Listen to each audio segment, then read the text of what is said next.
Nun brazo a cuarta dose contra a COVID ou a segunda de reforzo, segundo se queira ver, e no outro a vacina contra a gripe. Os usuarios das residencias de maiores foron de novo os primeiros en estrear esta nova campaña de vacinación. Hoxe nesta residencia de Campolongo, en Pontevedra, a xornada transcurriu con normalidade. Somos los primeros que empezamos con la cuarta dosis de la vacunación de COVID y ya de paso, aunque todavía no ha empezado oficialmente la campaña de gripe, sí que hemos aprovechado y ya hacemos un 2x1. Hoxe foi un día importante para os usuarios deste centro. Aquí ninguén ten dúbidas, toca seguir vacinándose para protexerse e deixar atrás o peor da pandemia. Aquí nunca ha habido ningún problema, creo que todos tienen una clara conciencia de lo importante que es y de lo bien que lo hemos pasado gracias a las vacunas. Por dar un dato, casi el 90% de los internos en junio recayeron de COVID, casi el 90%, y no tuvimos que hacer ningún ingreso.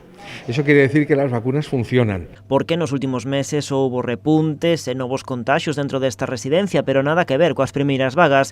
Os profesionais destes centros teñeno claro, as vacinas contra a COVID están a salvar vidas. La primera oleada barrió en todos los casos, en todas las residencias y en general en la sociedad, y en esta última para nosotros fue pues una gripe más, con el tostón para todos, incluido yo, que también lo cogí. Bueno, pues incómodo, pero nada más, sin mayor problema, y eso hay que decírselo a la ciudadanía. Esto es gracias a las vacunas, no es porque que el virus es menor, es más, no.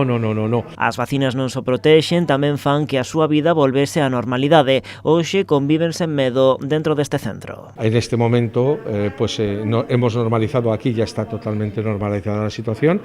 Sabemos que tenemos que tener precaución. En general debo decir que el 99,9% de los residentes tienen un comportamiento perfecto en cuanto a las medidas preventivas e de higiene. Pero aínda que a vida volvese á normalidade, non se baixa a garda. Os controis continúan a ser moi estrictos para evitar contagios e en caso de positivos actívanse os protocolos correspondentes. A vacinación neste centro foi moi fluida, en pouco máis dunha hora todos os usuarios estaban xa vacinados. O seu persoal vai ser vacinado de xeito escalonado por precaución ante posibles reaccións.